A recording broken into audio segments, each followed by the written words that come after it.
দেন আল্লাহ। এমন কোন জুলুম নাই, গুনাহ নাই আমি করি নাই, সগীরা কবিরা, জেনে না জেনে, ইচ্ছায় অনিচ্ছায়, শিরকি বেদাতি সব গুনাহ করেছি। আল্লাহ, আকাশের নিচে জমিনের উপরে আমার চেয়ে বড় গুনাহগার আর কেউ নাই।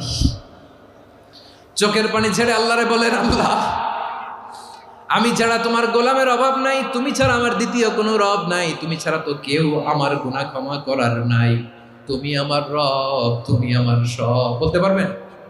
এই তাকরীর আমার পটুয়াখালীর ভাইয়া, এই স্বীকৃতিটা দেখতে আল্লাহ বড্ড ভালোবাসে, কারণ আমরা সবাই গুনাহগার। আমরা সবাই কি? বিশ্বনবী বলেন, কুল্লুকুম খাত্তাউন, বানি আদম, তোমরা সবাই পাপী। সবাই কি? সবাই পাপী। আমরা সবাই পাপী। আপন পাপের বাটখারা দিয়ে অন্যের পাপ মাপি। আমরা যে পাপী এটা ভাবতে মনে চায় না কারো, খালি অন্যের পাপ দেখি আমরা। এটা ভুল। ওর এই পাপ, ও পাপী, ও জালেম, ও জাহান্নামী, এরকম একটা